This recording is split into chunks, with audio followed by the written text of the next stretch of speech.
Dieu, il a honte de moi. Je disais ça à ma grand-mère. Et elle me disait, mais non, non, Dieu n'a honte de personne, Dieu t'aime. Et pour moi, j'étais vraiment trop sale, trop brisée. Je crois que si je ne m'étais pas prise en main, si je n'avais pas rencontré Jésus-Christ à ce moment-là dans ma vie, je ne sais pas où j'en serais aujourd'hui. Bonjour, je me présente, je m'appelle Émilie, j'ai 27 ans, je suis aide-soignante. J'ai donné ma vie à Jésus-Christ il y a 1 an et demi maintenant, en novembre 2021, et je vais vous raconter comment il a changé ma vie. Alors moi j'ai eu une enfance très heureuse, j'ai grandi avec ma maman, mon grand frère et mon papa.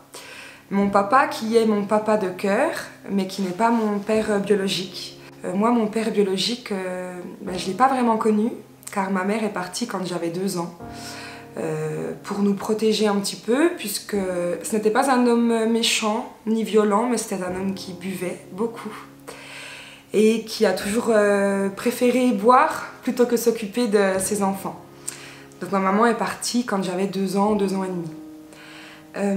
Elle a rencontré du coup la personne qui s'est occupée de moi, qui m'a élevée, qui m'a aimée comme son propre enfant, et je suis reconnaissante à vie d'avoir croisé son chemin, parce qu'aujourd'hui il est mon papa de cœur et pour moi ça vaut tout l'or du monde. Donc j'ai grandi avec mes parents et mon frère et ça se passait très très bien. La vie a commencé à se compliquer pour moi en septembre 2010, quand un jour je suis rentrée du lycée et je commence à raconter ma journée à ma maman. Donc voilà, il s'est passé ça, il s'est passé ça. Et là je vois qu'elle me regarde et qu'elle me dit, écoute, assieds-toi. Elle me dit, ton père est décédé. Donc là, je lève les yeux, je vois mon papa dans la cuisine, mais mon papa de cœur. Et je comprends en fait que mon père biologique est mort. Il faut savoir que je l'ai vu que très très peu de fois, moi, dans mon enfance.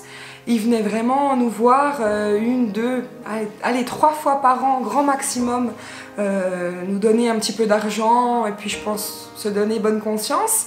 Mais ça rassure pas un enfant en fait. Pour moi c'était juste un inconnu et j'avais vraiment du mal à me dire que c'était mon papa. Donc moi finalement à la fin j'en avais peur quoi. Je voulais plus le voir, il me faisait peur et il était personne pour moi à ce moment-là. Donc quand j'ai appris sa mort, j'ai vraiment refoulé tout ce que je pouvais ressentir. Je n'ai pas été triste, je n'ai pas été en deuil finalement. J'étais en colère parce que je lui en voulais, parce que je comprenais pas son choix de vie et de nous avoir abandonnés comme ça. Pour moi c'était inconcevable. Donc j'ai fait le choix de ne pas aller à l'enterrement et vraiment de reprendre ma vie comme si rien ne s'était passé.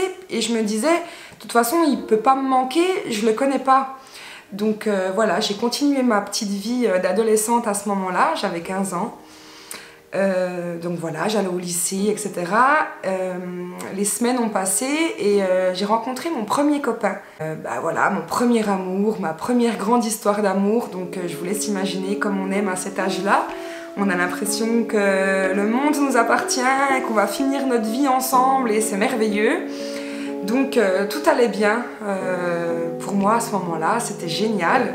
En 2013, la vie m'a donné sa 2e claque, puisque ce n'était pas attendu, ce n'était pas voulu.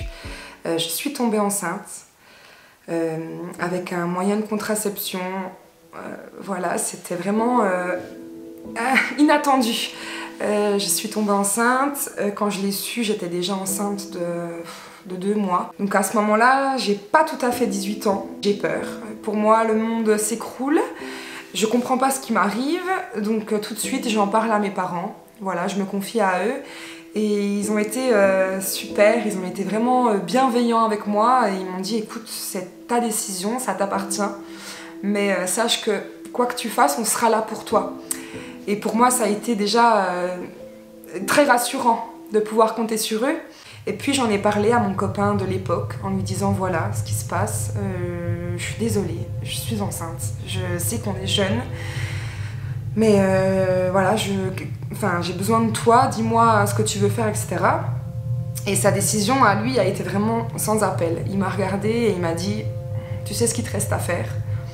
Et je me reverrai toujours sur ma petite chaise de cuisine comme ça en le regardant et en disant non, je sais pas, tu penses à quoi? Et il m'a tout de suite dit qu'il n'en voulait pas, que c'était hors de question pour lui qu'on ait cet enfant, qu'on était beaucoup trop jeunes.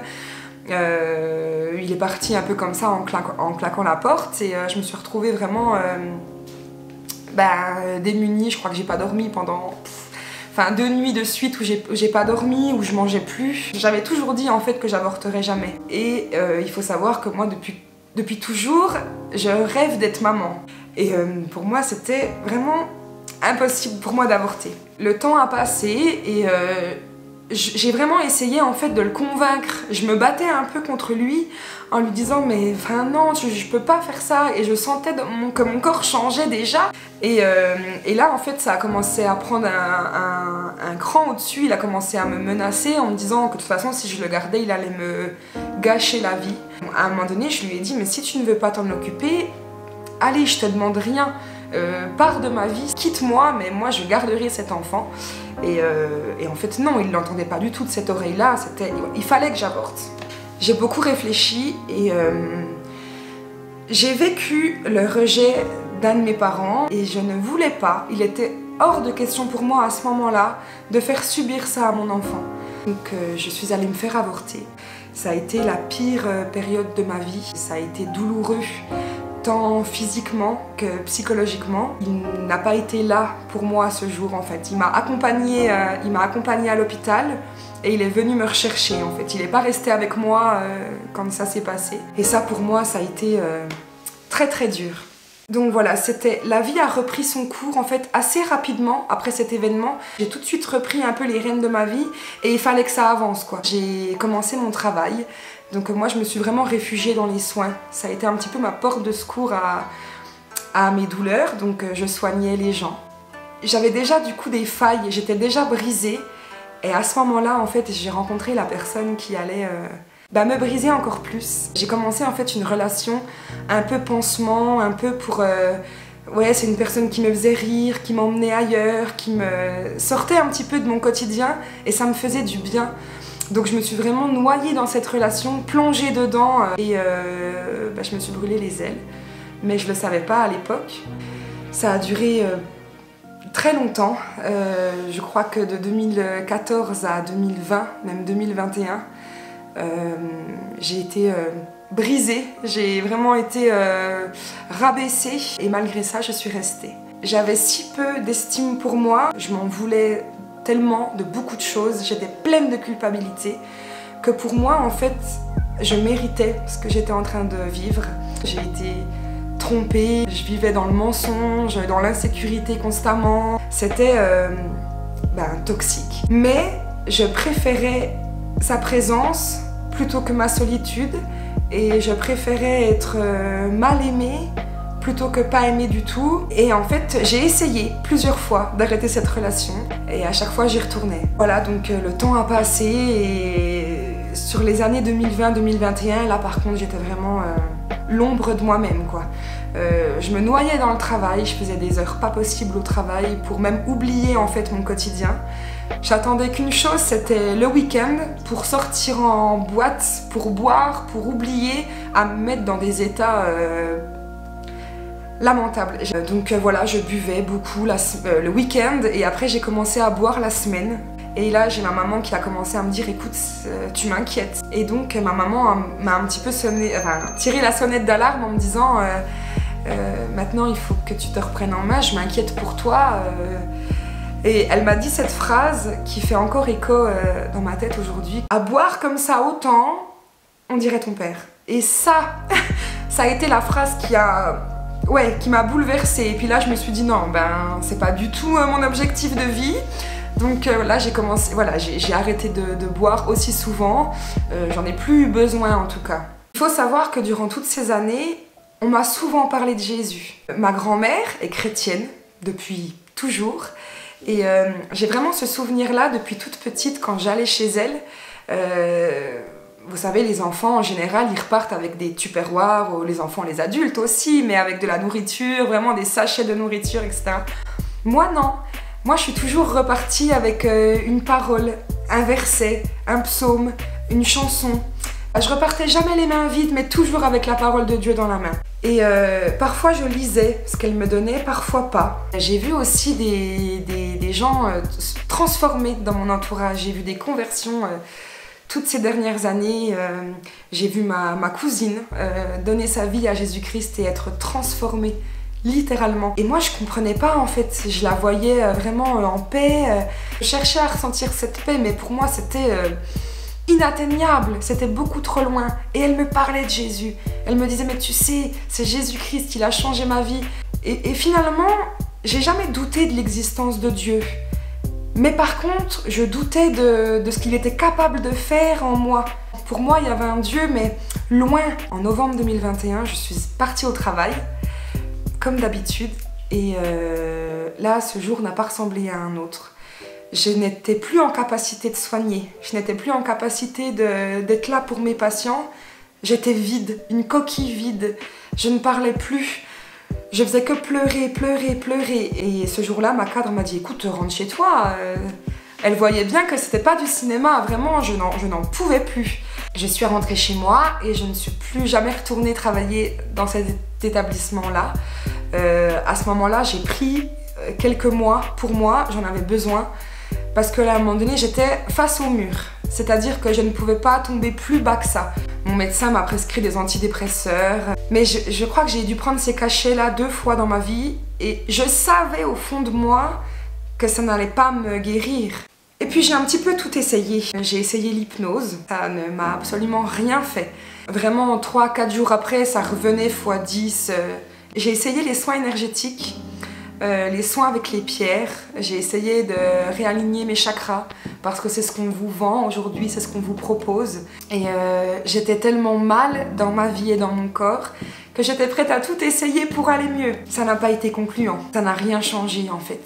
La rencontre avec Jésus-Christ s'est faite progressivement et a commencé le jour où je suis allée boire un café chez une amie. Et elle me dit, écoute, je suis en plein déménagement, donc là il y a juste un monsieur qui doit venir pour m'acheter une table et des chaises. Elle me dit, donc ça durera pas longtemps. Et au moment du règlement, je me mets un petit peu en retrait, le monsieur va pour payer mon ami. Et là il se tourne vers moi, il me regarde et il me dit, comment vous vous appelez? Et il me dit, ben j'ai quelque chose pour vous. Et là, il va dans la poche intérieure de son manteau. Donc moi, je me dis, mais qu'est-ce qu'il a pour moi? Et là, il me tend une Bible. Il me dit, tenez, prenez-la. Et bon, à ce moment-là, je bug un peu. Hein. Voilà, je reste un petit peu 2 secondes comme ça, hein, choquée. Et mon ami lui rigole en lui disant, non mais elle est pas chrétienne, elle est pas croyante, ça sert à rien. Et là, en fait, d'entendre ces paroles-là, j'ai tendu ma main et je dis non mais merci, je vais la prendre. Ouais, merci. Et j'ai vraiment pris cette Bible. Je me verrai toujours boire le café chez mon ami, mais avec cette Bible sur les genoux. Vraiment, je voulais pas la poser, je voulais pas l'oublier. Elle était sur mes genoux. Je sentais que, waouh, finalement, c'est comme si Dieu à ce moment-là me disait, je suis là. J'ai pas ouvert ma Bible tout de suite. J'avais quand même ce sentiment, cette impression que se rapprocher de Dieu voulait dire renoncer à ma vie. Et à ce moment-là, j'étais pas tout à fait prête à le faire. Les choses ont commencé à s'accélérer pour moi quand j'étais sur les réseaux sociaux et j'ai commencé à voir Rita témoigner. Il faut savoir que moi j'ai travaillé avec Rita il y a quelques années dans les soins, c'était ma collègue.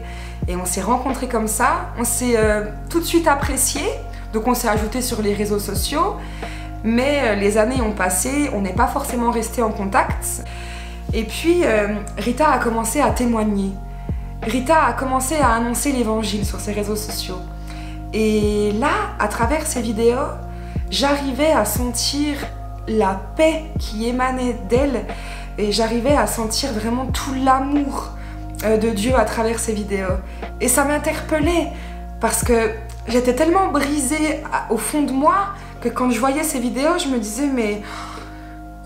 Je disais mais c'est ça dont j'ai besoin. Mais ça me paraissait pour moi inatteignable en fait. Dieu il a honte de moi. Je disais Dieu il a honte de moi. Je disais ça à ma grand-mère. Et elle me disait mais non, non, Dieu n'a honte de personne, Dieu t'aime. Et pour moi j'étais vraiment trop sale, trop brisée. Un jour je suis sur mes réseaux sociaux comme d'habitude et je tombe sur une vidéo de Rita.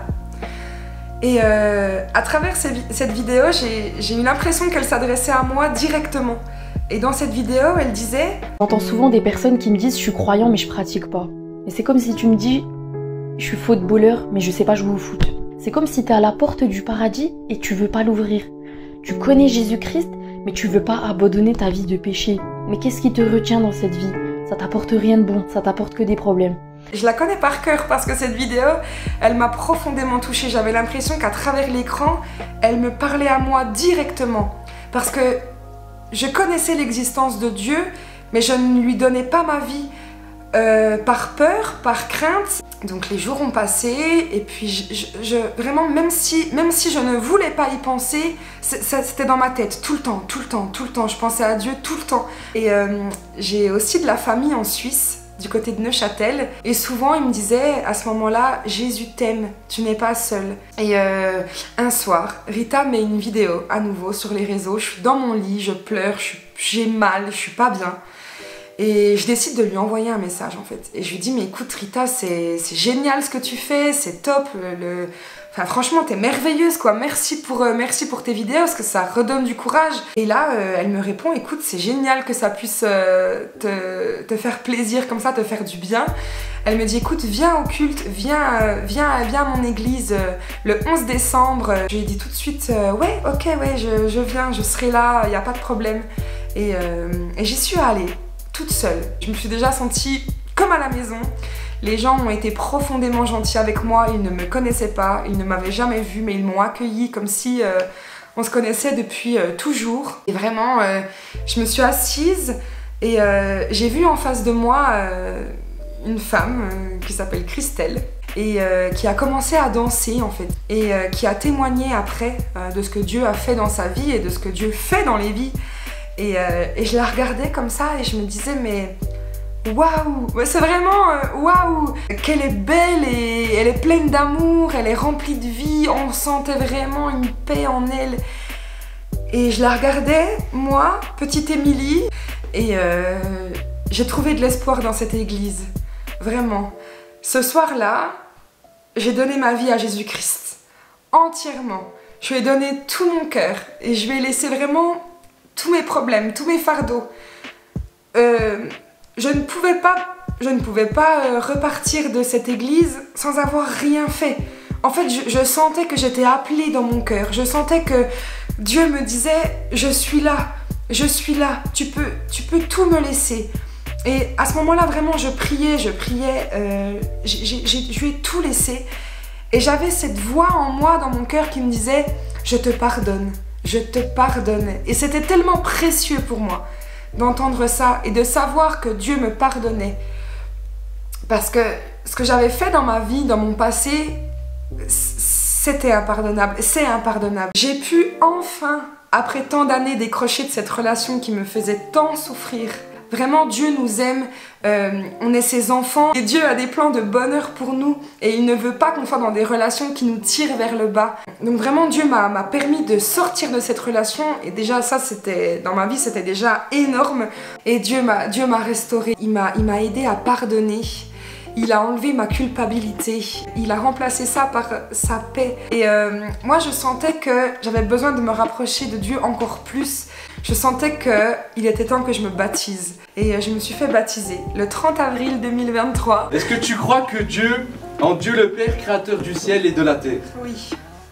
Super, Dieu. Est-ce que tu crois que Jésus-Christ est le Fils de Dieu et qu'il est mort à la croix pour tes péchés? Oui. Amen. Est-ce que tu crois qu'il est ressuscité, Jésus, et qu'il vit auprès du Père? Oui. Et est-ce que tu veux lui donner toute ta vie, le suivre tous les jours de ta vie? Oui. Alors Émilie Lazarinic, sur ta confession de foi, je te baptise au nom du Père, du Fils et du Saint-Esprit.